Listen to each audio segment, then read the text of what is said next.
We are live. Hey man, y'all the greatest. Y'all are the greatest, I swear, man. Look at this. We make it happen. You see Adrienne, hey, you making something out of nothing. Keep a little 423. Mama, what's going on, mama?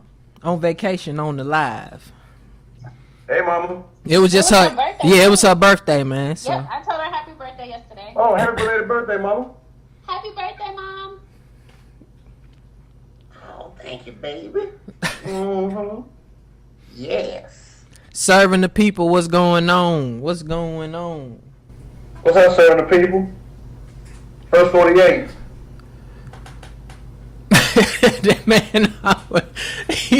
Man, you always say that first one. The subliminal, man. The subliminal. And I always think of that show too. Hey.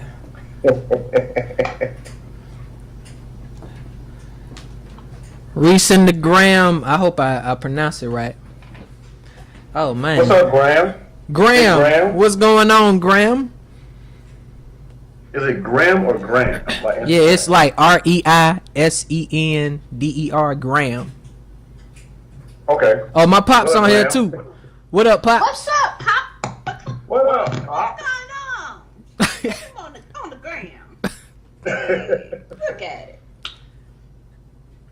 What's going on, Jen? I'm saying the end of people's names now because I can't pronounce the whole thing.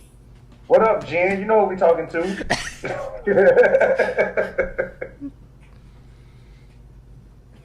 Going on? What's going on? Yeah, so we're just waiting for people to come on in, man.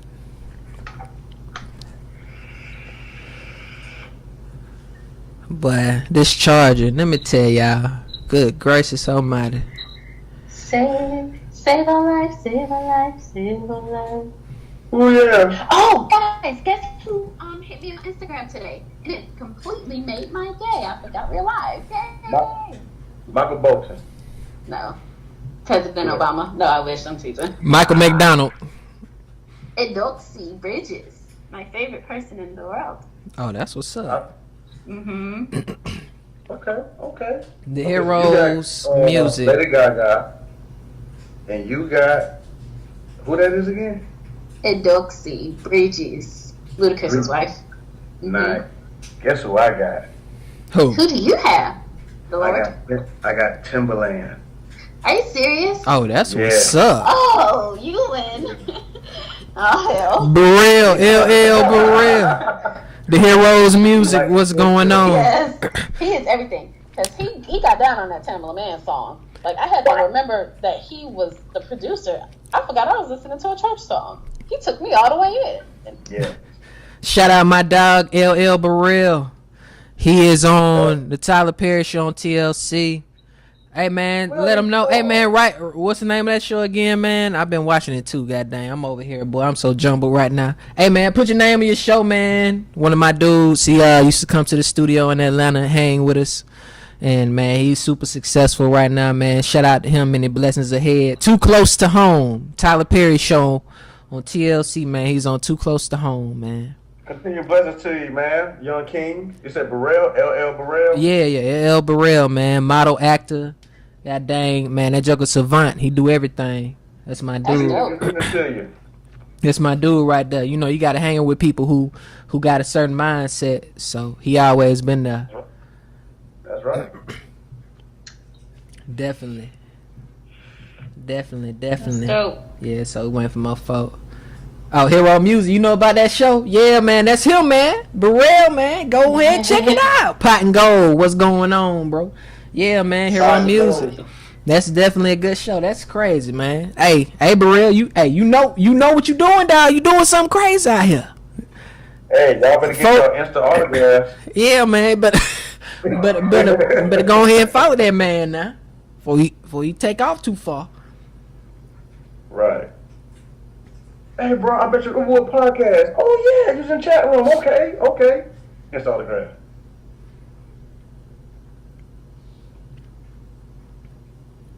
Send them on. Oh, you do have two phones. You ain't messing around, Christian. You serious? Oh, no, I was, yeah. But I wasn't flexing. But I wasn't flexing, though. Okay, bicycle flex. I wasn't flexing that. Why you gonna put me Hey, hold on, cause Hey, hey, Pot and Gold, we can't have that type of content on here, bro. So either you gonna change it or I'm gonna have to block you straight up and down. Send them on. This ain't that kind of podcast, bro. Yeah, it ain't that kind of podcast at all, and I'm being super serious right now. This So ain't that, and that ain't if it. you making them type of comments, I ain't got time for it, bro. Tighten up, you're more welcome to stay. If not, Ray gonna get to you. And Chrissy. That's right. You don't want to see Chrissy. Pitbull in a You skirt. do not want to see Chrissy. It don't make no. It ain't nothing. He gone.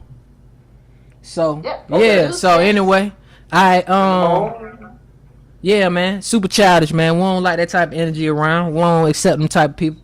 So if you really, Nah. if you move in a certain way, that's the only people we rocking with. Here. Right, exactly. You can't say shout what out to Ray for pushing the dump button on that. Hey man, Go on. I do it quickly, man. Well, it's too much foolishness out here, man. You got to be real about your life. If you ain't, I can't fool with you.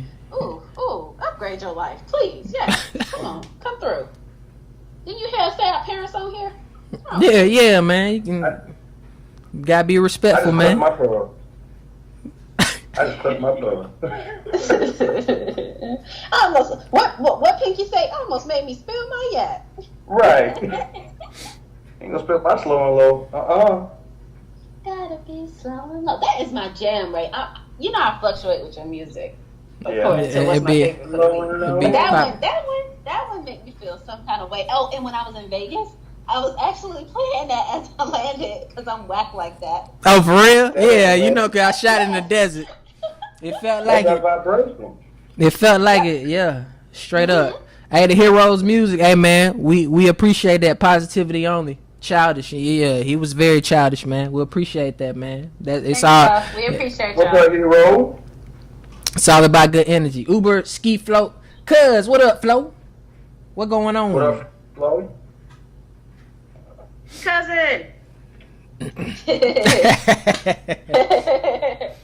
Farnsworth photos. What's going on? All right, I'm gonna go ahead and Let's get start this thing on up. Yeah, man, we got people up in here. So yeah, man, welcome to another episode of Uberwood podcast, man. It's your boy Ray. We got Chrissy and Monts in the building, of course, man. How are y'all doing today? I'm doing great, guys. Blessed and highly favored. Happy to be here. Always happy to be with you guys, with my family. Hallelujah.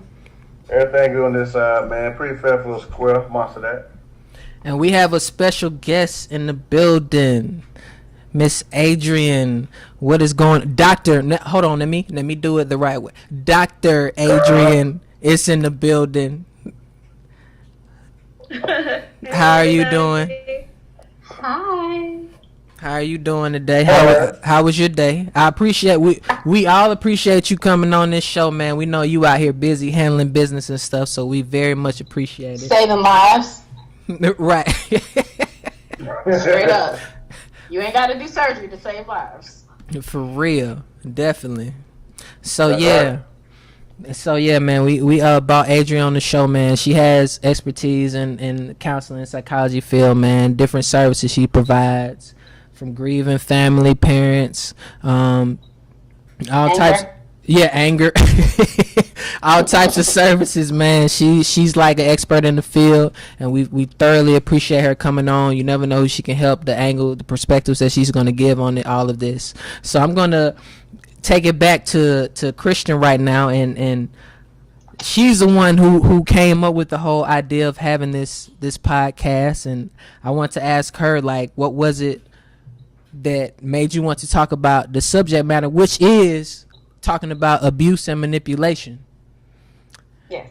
So what made me want to talk about the subject of abuse and manipulation is from personal experience, as well as talking to other individuals and realizing that, you know, people in my family, my circle, you know, my tribe, my village, and realizing that this is a bigger issue than we really let on. Like, you see people talking about it, like there's a domestic violence month, but that's physical. Like, I don't feel that people pay enough attention to the emotional and the verbal abuse that occurs daily.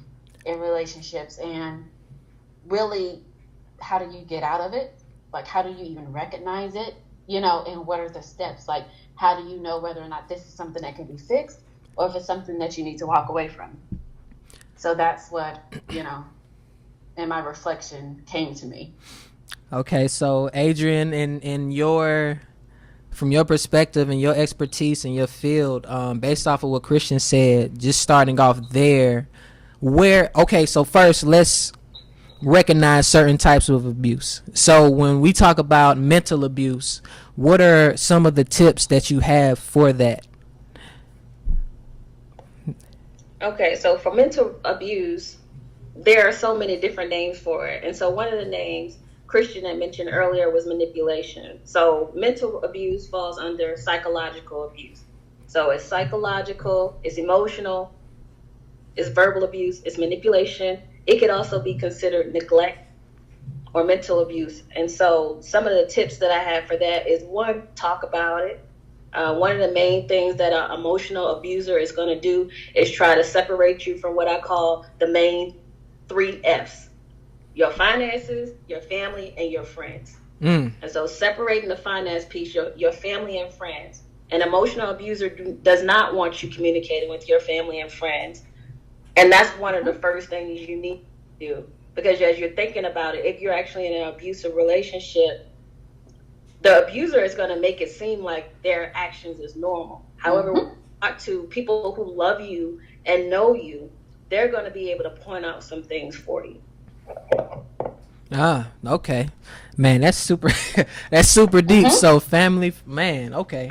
Yes. So as far as when you notice those signs, what are the next steps that you would encourage a person to take? Okay, so we know, you go talk to someone and you try to make sense of it all, right? There's probably a level of shock there. So what would you suggest for a person as far as the next steps to take in order to overcome that and be in a better position? Well, first, let's take a step back. Some of the signs of emotional abuse is the abuser is often trying to embarrass you. And that's to keep you off balance and get you emotional so you're not thinking rationally. Another one of the signs of emotional abuse is if you feel like you're always the problem in a relationship. So it has to be knowledgeable of the signs before they're even willing to talk to somebody. So talking to somebody is the first step, and it's a huge first step. But one of the things we need to do is understand what is emotional abuse and what's not emotional abuse. So another sign is your partner shows no empathy, whether it's you're having a bad day or simply they called you out of your name or they've done something that they said they weren't going to do again. So a lot of times when people are in emotionally abusive relationships, they'll rationalize it by saying, well, that person doesn't hit me, they buy me nice things, they love me. And if you're in a relationship where the person takes no accountability for ever doing anything wrong, they can't try to understand why you would be upset about something. They're telling you you're too sensitive. They're purposely trying to blame you about stuff. And again, trying to control you, the main 3 F's: finances, family, and friends. Then that's when we start talking about it. Because unfortunately, we can rationalize anything in our head. And so that first step of talking to your family or friends about it, that's huge. The next step really depends on you. So with emotional abuse, why it's so difficult is because it's something we can't see. So sometimes you negotiate with your family or friends, well, what does such and such know? She don't have a man, or she's not in a relationship, or he's not in a relationship. Okay. So the second, I need to talk to a counselor. Hey. Right. That's somebody who doesn't have any other interest other than helping you find what's best for you. And so without going on my soapbox, counseling and psychology can be uniquely different. So you don't have to have anything mentally wrong with you as far as schizophrenia or bipolar or depression to go talk to a counselor. So what if you're dealing, okay, let's say, because you said counseling, what if you're dealing with someone that doesn't really believe that counseling works, or like you said, you dealing with someone who doesn't think that anything is wrong with their actions? So what do you do? You know, like what do you do when you have a house divided? You have someone that's willing to go to counseling and thinks that counseling can work, but then you have the other person who's a narcissist that, like you said, everything is always the other person's fault, right? No accountability, no, no matter what the person does, it's always, if the person does what they're supposed to do, right? It's still their fault because something happened and they made you mad, right? Does that make any sense? Right.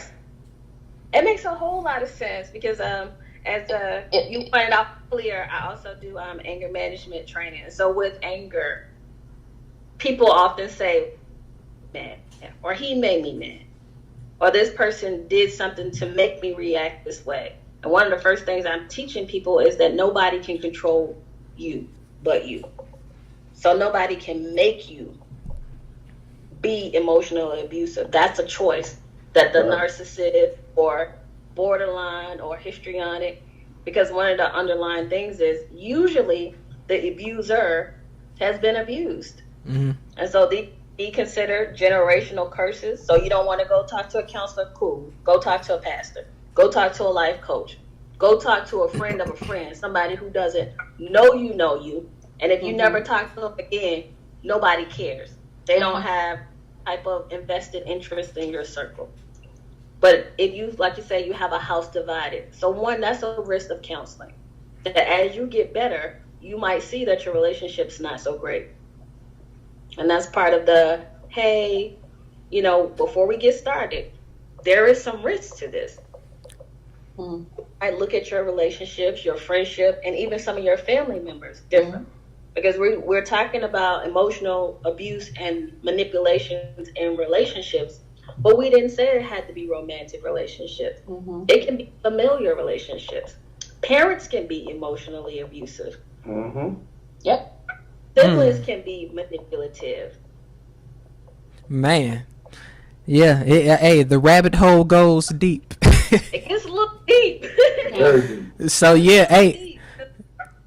So, Munch, you had any questions for Adrienne as far as like when it comes to abuse and manipulation, as far as what you dealt with in the workforce and people that you've met in your life and how you come up?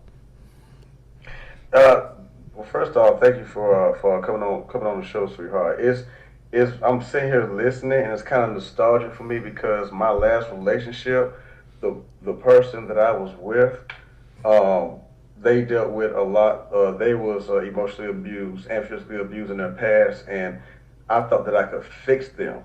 So we were together for 6 years, and it got to the point to where it started the ball to come down on me, and I started to reciprocate some of the same emotions and the abuse that they had took on, that they've been living with their whole life, and I thought I could get them some help or try to be that punching bag for them. And I saw myself changing 100 times, and I disconnected myself from my family and friends and for 6 years. And so just listening to you articulate the different stages and all these different signs and other ways that you can go out finding help, I'm thinking about the old me and through the process I was going through within that relationship, trying to, like, it got to the point where I had to get out because I was like, this is like, I've done everything I can times 20.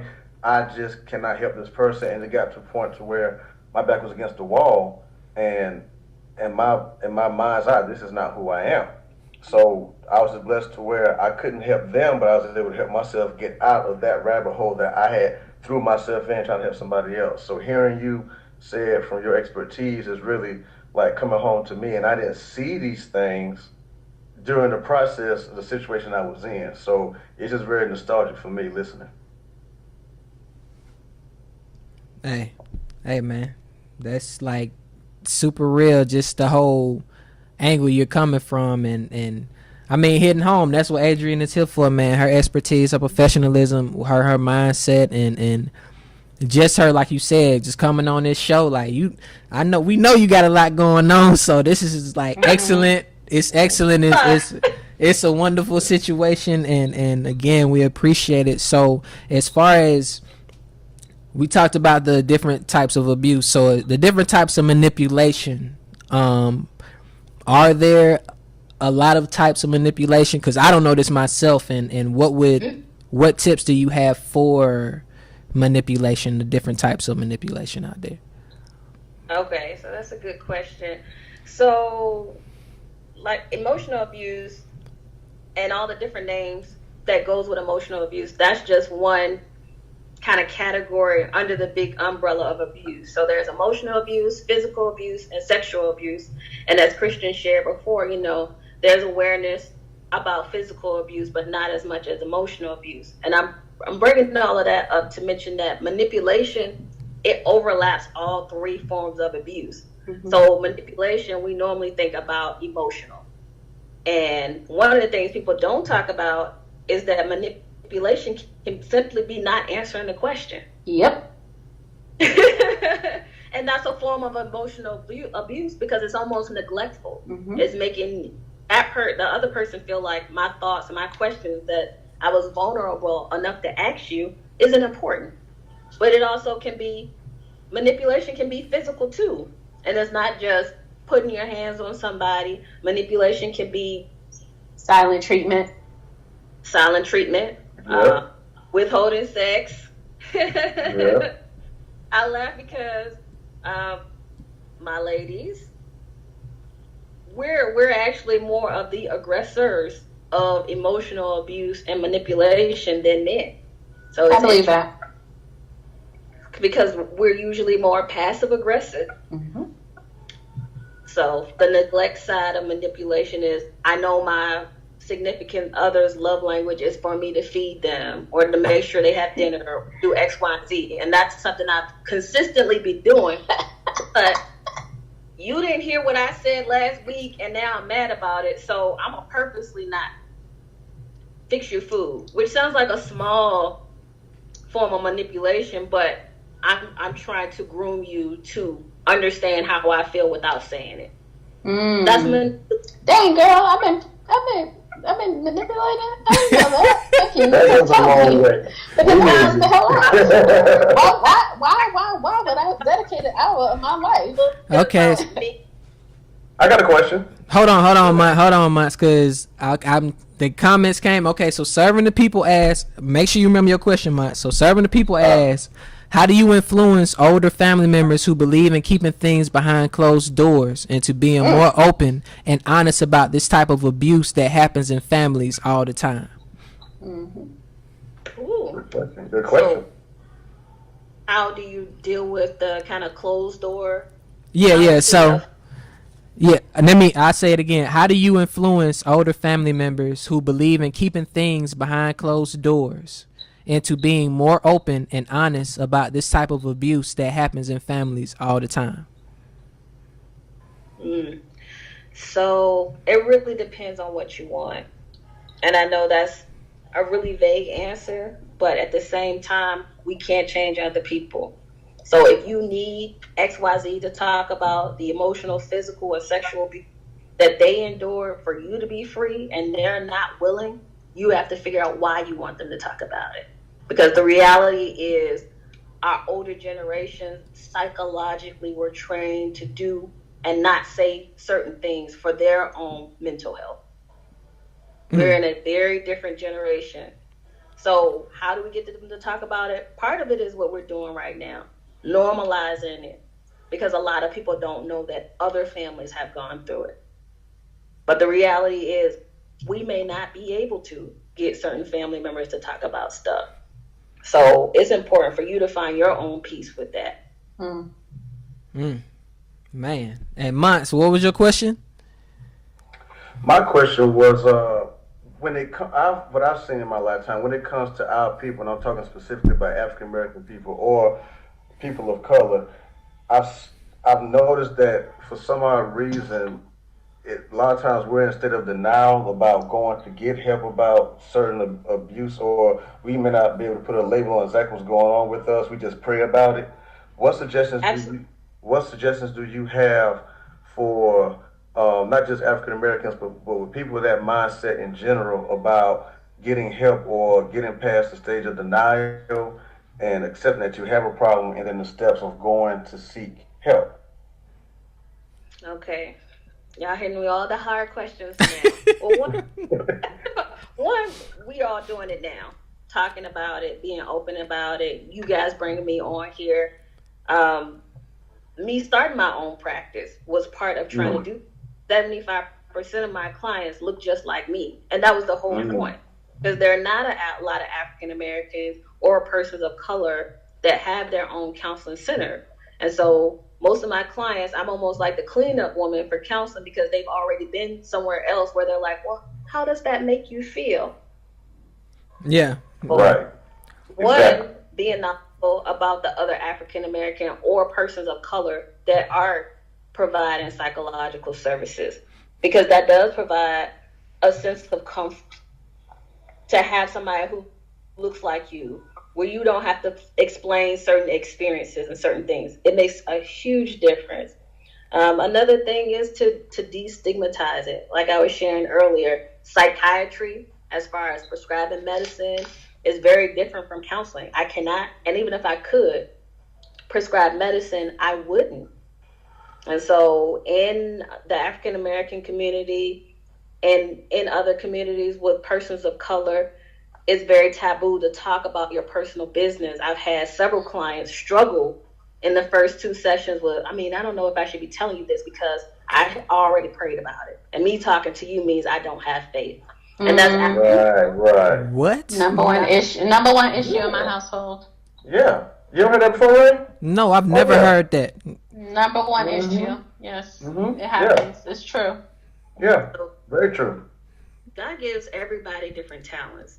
And I can't speak for everybody on this green earth, but I was called to help people, and talking to them and helping them figure out what's best for them. That is my calling. So nothing that I do is against the Bible or against people's religious affiliation or a confirmation of their lack of faith. If anything, I encourage them to anchor themselves in their faith, whatever that is. But I am mostly there as support. My goal and other counselors' goal is to say goodbye. So our goal is not to have them sit on the couch for 10, 20 years, taking their money, laying them back, talking about their first memory as a kid. Because that's what TV, that's what the movies perpetuate. Counseling is. A counselor is essentially your glorified best friend, the person that cannot judge you, that can't tell you what mama and them did or my cousin did. Specifically hone in on Christian, Ray, Monster, and we say, what do you want? Let's separate everybody's opinion and figure out what's best for you. That's what a counselor does. Sorry. Go ahead. I was going to ask, because that's very true, but, when you say, what do you want? Most people want something else. They just don't know how to get there. Give me an example. People come to you, especially, let's say, people want to not be angry, or people want to be able to stay in their relationships, or, people want to be able to have that peace of mind, and, they want that. But how do you get to a point, or how do you get them to that point where they're able to just really make that decision and stand firm in it? Actually, as awesome as that sounds, that has not been my experience. People come to me because they're tired. They've already tried to and they're tired of doing the same thing and getting the same results. So I never take for granted that nobody wants to sit across the couch from a complete stranger and talk about their most personal, private, vulnerable moments. But they do it because they're tired. So most of the time people come to me is because they've already tried everything else. So my main goal is to help them find tools and resources so they won't need me anymore. But believe it or not, nobody knows Christian better than Christian. It's often our family, friends, significant others, their worldview that affects how we think about stuff, that sometimes keep us from being true to what's best for us. Man. Boy. Y'all didn't hear that. Y'all didn't hear it, but I just threw my shoe across the room. Nah, we. Yeah. Relationship. They asked me a question earlier. Okay, so you go talk to mom and them about it. You go talk to a counselor. But then what do? You have to get back to you, because you would not have been psychologically susceptible to this emotional abusive relationship if you were 100% anchored into you. Right, Monster? That's exactly right. Exactly right. I think what's so dope about having you on is the simple fact that, because in essence this is a session per se, and what you're saying and how you articulate it, you're basically putting the words together that a lot of people that's probably in the room watching, listening, did not know how to put the words together to explain or to try to define what they're feeling. Yeah. Exactly, how to express themselves. So you're in essence being confirmation to, I'm not crazy. Mm-hmm. That is exactly how I feel. You see where I'm coming from? So I'm sorry, continue. I'm listening. No, appreciate that. And I mean, to me, that's just more confirmation of what I shared earlier, as far as people, especially in the African American community, being afraid to come to counseling because it feels like an abuse on religion. And that's exactly what it's not. All the things that feels like confirmation, hopefully to our listeners, that's the same thing I felt when I was studying things. Like, I know this, we know this. So it's essentially a calling to be able to help people find the best avenues for them. The schooling and all of that stuff kind of just puts it together and teaches different techniques. So that's what I was saying, it's having a glorified best friend. So let me ask you this. When it comes to how people take in, 'cause this is one of my faults in my personality, how you perceive things that people say, how do you, because then it could be considered sensitive, are you taking stuff the wrong way and all of that. Like, what tips do you have for people who perceive things a certain way and could do better with that, so the conversation won't turn into an argument and you understand that you're putting yourself in another person's shoes and y'all can come together and keep a strong foundation? Okay, so if I'm understanding the question correctly, if I'm in an intimate relationship and my significant other is saying something that they are perceiving as neutral, but by the time it's translated by me, it's actually offensive. So what can I do to kind of neutralize some of the comments or the way I perceive the comments? Yeah. One, I would be knowledgeable about my weaknesses. Okay. Even if I share that with my significant other, because the better we know ourselves, the better we are able to receive feedback from other people. Does that make sense? Yeah, definitely. I give you an example. I'm so blind. Y'all see I have the glasses on. And there was a time where I was sensitive about my vision. I'll date and people will say, well, let me see your glasses and da-da-da-da-da. And it's a silly example. However, I could be just out with my significant other and they're making a comment to me that they think is neutral. But because I'm insecure about my vision, I'm going to take that comment that's totally about something else and see it as a criticism. It's a real small example, but being knowledgeable about what my weaknesses or insecurities are, because we bring them in our relationships. And so I made a promise to you to not go too much off of a tangent. But in relationships, we bring our good and we bring our bad. And when we have like a reaction, like the butterflies and stuff like that, when we meet somebody, it's not just our good that's matching up. Our bad is matching up too. So we have to be really, really, really, really knowledgeable about what insecurities we have, because we bring those into our relationship. Man, hey, I see Monts over there shaking his head like, man. No, what you just said is some deep stuff, and now I'm sitting here thinking, like, was it really a big issue? And if it wasn't a big issue, then what? You get what I mean? I do get what? Yeah. Why? Why did I respond that way? not something we're thinking about. Like Right. I said, the glasses example was silly, but you put glasses, you put, not being top heavy or being too top heavy. You Tossing a computer on the couch Yeah. while someone is sitting there, Start stacking your insecurities up and they get filed away, but they still manifest when they're ready. So well, babe, I thought you was going to cook tonight, but I've got all these insecurities back here. That turns to, well, you don't like my cooking anyway, and da-da-da-da-da, and you bring food any other time. Two things that you might not feel like are even connected. Can those things be fixed? Oh my goodness. Yes, they can. Oh man. All right, so let me ask you this about I don't want to lose my train of thought. Okay, say you have a person who is blunt and just says stuff outright, and then you have another person who lets everything build up. Okay, so how would you, if you're in a relationship with someone who lets everything build up? First, we'll just focus on that first. For a person who lets everything build up, how do you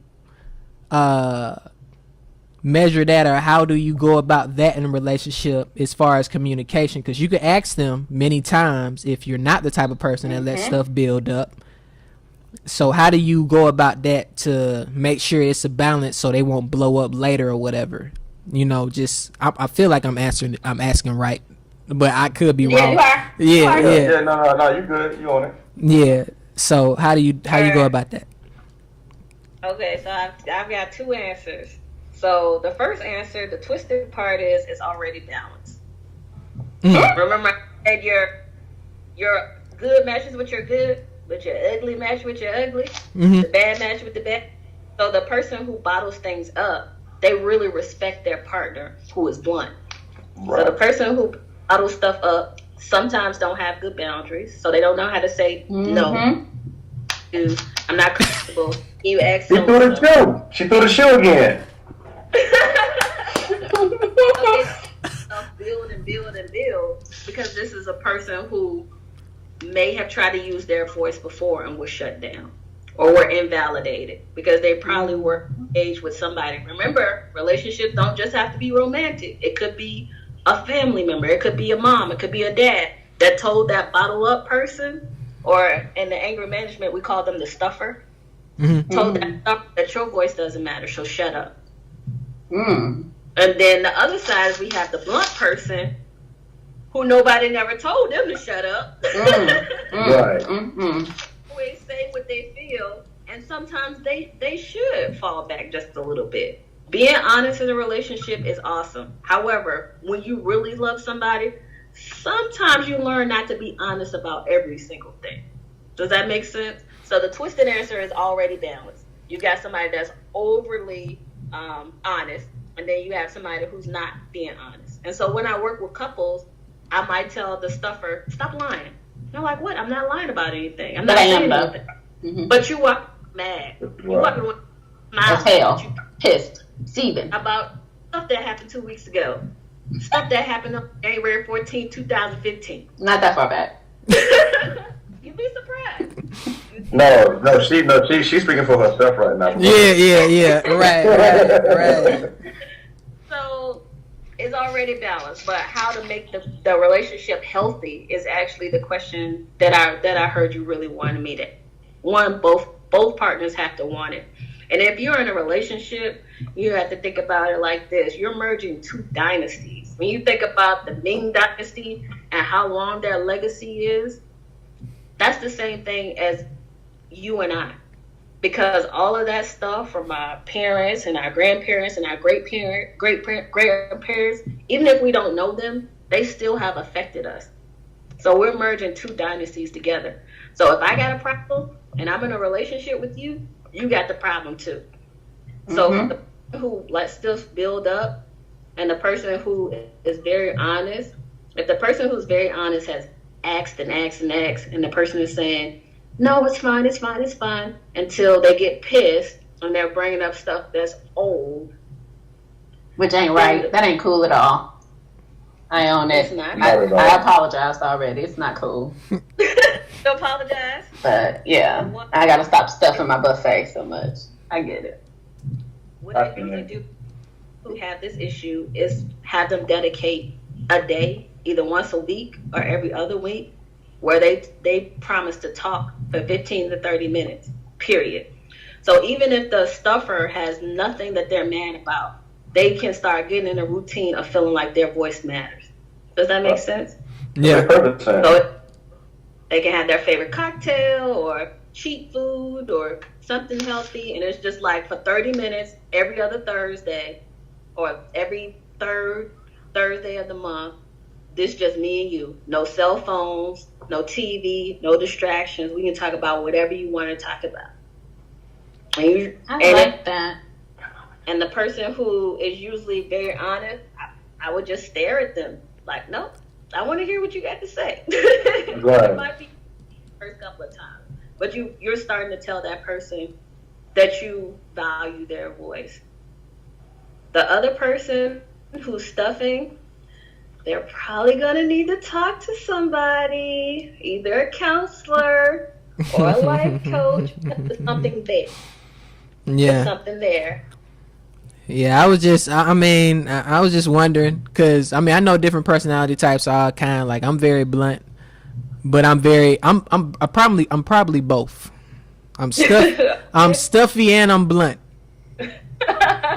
So, yeah, because I tell someone if I don't like something, I tell someone right then and there, and then stuffy on the point of like, you just let stuff build up. Even in my life back then and stuff, like that's how me and my pops got cooler, because I stuffed the anger I had from basketball and stuff, and then what I lost, and then later on I realized that wasn't healthy, and then after the stuffiness was gone from that, then I was like, okay, we good, everything good, because it's crazy the patience that your parents have with, because every child I feel like is stuffy at some point in some regard. Absolutely, especially in our community, because that's what we're told to do.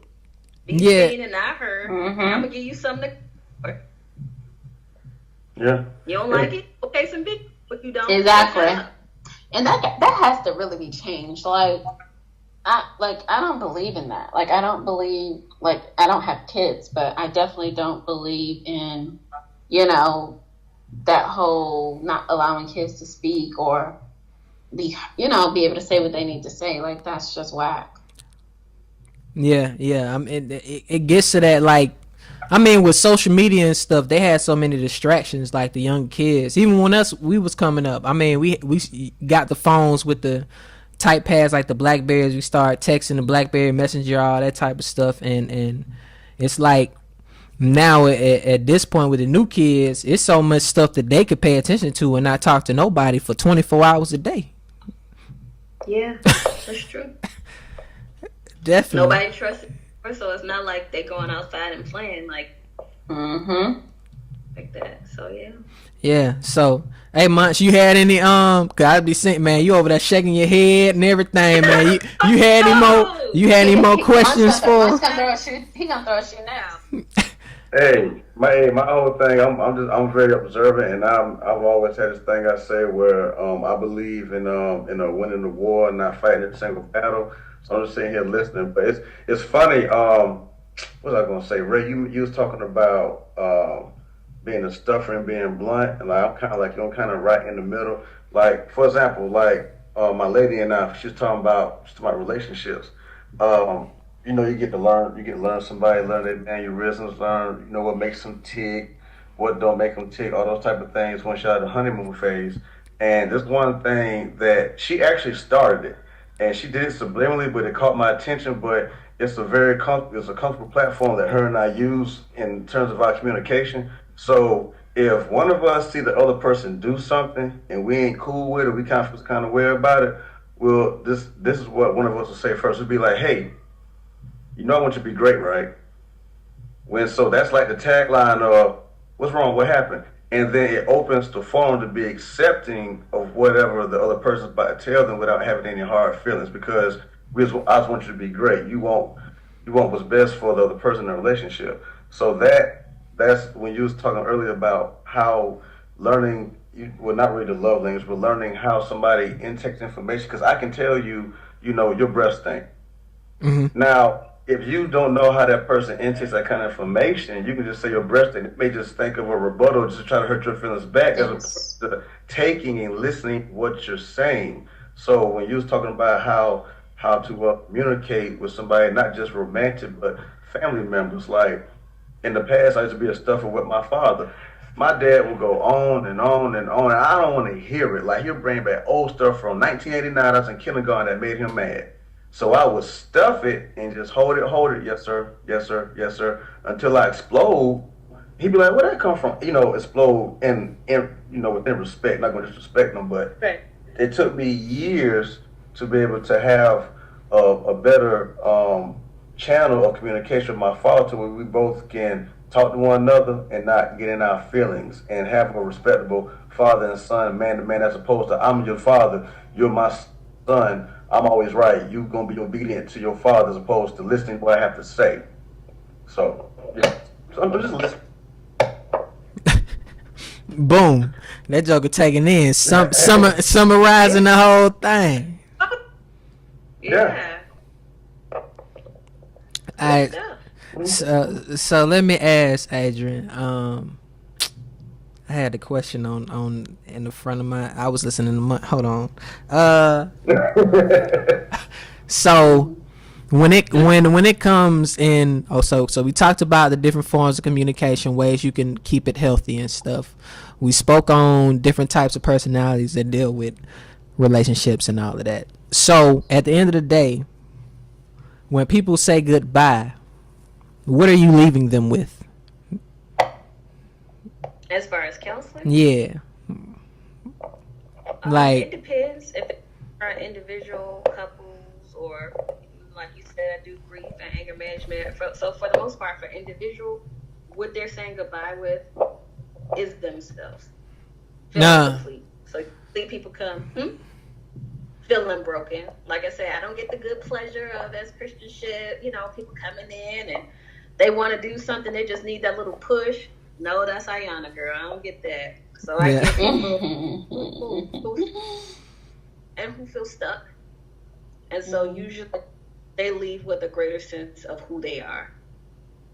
Yeah. For couple, the main thing I always start with couples is communication. So if they don't get anything from couples counseling, is increase communication, because we take for granted what society or Disney movies or romantic comedies say about love and relationship, because most of it is BS. You have to communicate what you want, and it's not fair to assume your partner should know how to treat you or what you want. Amen. So increasing healthy communication is what most couples should lead with. Love is not enough to sustain a healthy relationship. So one of the things No. That junk over there clapping, boy. That's very true. It's true, though. It takes more than love to make Story. it. It takes more than love to make it. to really highlight, why you guys wanted to talk about this, and some of the great questions you've got to kind of ask, as far as, so I know people personally and professionally that have been in abusive relationships, and I've tried to tell them this is not a good fit for you. This is bringing you out your norm, but usually their response, it is. But They'll change. They had a bad day. love, which is fantastic. Love is a wonderful, beautiful, and toxic thing. But scientifically, it is not enough to sustain a happy, healthy relationship. It's not enough. I agree. Love can be someone you should have been left from. That's real. No, it's the realest thing I ever heard. That's real. So yeah, the time is winding down. Oh my God, man, this was the fastest podcast we ever had. Hey, look. This junk is like super crazy. Hey, I'm gonna ask this. We got like 8 minutes left. So if y'all got questions, anyone who's watching, please hurry up and type them in, and we'll take like 3 questions, and we'll go from there. Oh, Uber Ski Flow Zert said it was so good. Part 2. Hey, Right, that's what I was gonna say. hey, We have on like a once a month.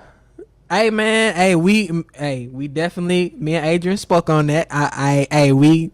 It's looking like a great thing to have her back on this thing when she got time and stuff, and get her expertise to these people straight up and down. So yeah, your mom on here 2 months. Dorothy Miss Months, what's going on? Hey, Mama Months. Everybody parents out here today. Yeah, Hey, Mama. she said. Shout out to County. Okay, now. All right. So yeah, so y'all put in y'all questions or whatever, and we're going to, with Adrienne, I'm going to put her information on my IG and stuff, along with her telling you where to find her. Do you do online sessions too? Yes, I'm approved to do virtual therapy. She's approved to do virtual therapy, everybody. Congratulations. I hope y'all typing, and we're gonna add her information to you guys, so you guys can locate her, so that we can all locate her. Yeah, And we're gonna definitely. also invoice everybody in the chat room. We're gonna invoice you guys as well for the counseling session you guys got for this hour. Yeah, man, definitely. So Miss Adrienne, what is your information to give to the people? What do you want to? Oh, matter of fact, she does a women's empowerment group. Was it every Tuesday or you have a specific day? Every other Tuesday. So we just had one this Tuesday, and Oh, so man. we'll be in 2 weeks. And so it's a women's empowerment group. It's kind of like get your foot wet into therapy, but the themes are around healthy relationships, healthy boundaries, self-love, and self-care. And so women come talk. We usually have different topics. However, any woman has one particular pressing issue, we kind of tackle it and support each other. One of the beautiful things that Mont shared earlier is it's so nice to have someone to kind of confirm some of the things that you've shared. So one of the drawbacks of individual counseling is, if I have a client, if Ray's my client and I'm like, yeah, Ray, blah, blah, blah, you're doing great, that's normal. He might say, well, Adrienne, I'm paying you. Of course you're going to be my cheerleader or say to me. But in a group setting, when you start to hear things that sound familiar to your life story, or you start to get validation through somebody who's not getting paid, that's that concept of universality. Okay, it's not just me going through this, or somebody else. I feel, and it's a very powerful thing. So, especially no, you good. So is the women's empowerment group? Is it online too? Are people be able to chime in online while y'all meet up in the group, or do you have that set up? Not at this time. Okay. Right now, they would have to come to the office, and it's in Peachtree Corners, and it's on my website, adwcount.com. You're not a street girl. Yeah. Come on through. Yeah. But So it's not just a women's group. So the women's group is every other Tuesday at 6, but this coming Wednesday is the man cave group. What? you got man cave groups too. It's the man cave group because it can be very difficult for men to have a safe space where, no shade, it's not strippers and alcohol and different distractions, where they can actually talk about stuff and know that other men have been through it. Okay. Yeah, so look, hey, this week, hey, Adrienne, we gonna talk outside the podcast to set some things up. You know what I'm saying? We gonna set some things up so these people can have this type of access, man, because this episode has been very, very, very, like, amazing. And, I mean, I can just tell, like, folks sitting there watching like, oh, my goodness. It was like, man, you have enlightened them to the highest degree and stuff, and we really appreciate you, like, for real. Definitely. Thank you so much. Pleasure to be a part of this show. You guys are amazing and hilarious at the same time. One main point: if our listeners hear nothing else from me, if you're in a relationship and you're not sure if this is the best relationship for you, and if the only reason you're staying is because you love that person, it is time for you to reevaluate this relationship. Get out. Let the movie get out. Get out, run the line. It's time for you to evaluate the relationship. Some of the main core things that you need for a healthy relationship is intimacy, and not just physical intimacy, like mental closeness. Like, can I get emotionally naked with this person? Yeah. Commitment and passion. So if you don't have all three of those things, say that again. commitment, intimacy, and passion. Those are the main ingredients. Is that it? No, ma'am. The love is not enough to have a healthy relationship. She over here writing that thing down, boy. She over here writing it down. And passion. Yeah. So, hey, man, good gracious. Hey, man, look. This thing about to wind on down. Look at that. Oh, what's up, Tasha? She on here. She said, come through. Adrienne. Tasha on here said, come through. Hey, Tasha. Going on. Sister-in-law in the building. Hey, sissy. What else, sister-in-law? You got in-laws and parents. Yeah, man. We tapping across everything. So yeah, look, man, everything gonna be in the comments. I don't want this junk to come off, cut off on all y'all. So look, man, we appreciate all y'all checking in. Follow Monts. It's in the comments on the Instagram. Follow all of us, man. The YouTube video gonna be up. All that good stuff, man. Adrienne, we appreciate you. You the greatest. Thank you so much. Thank you, Adrienne. We appreciate that. You out here saving lives, sis. You out here saving lives, and we thank you. We appreciate you. You smart. We grateful. Yeah, definitely. You the best. Yeah, so hey, look, man, you know she'll be back. You know, y'all done said it. Hey, the people done spoke. We gonna make sure we work around her schedule. It's gonna be more blessings coming on the way. Appreciate y'all. Thanks to the audience. Yeah. Heck yeah, the audience, man. Y'all the greatest too, man. Y'all tune in every week. So we gonna be back next week, Uberwood podcast. And y'all have a great night, man. It's 10:08. Get your drinks in. Get your dinner in. If you gonna eat dinner, if you eat at this late, you know, watch NBA games. Send them on. Tell me what the score is on these playoff games. You know what I'm saying? Let me know. So yeah.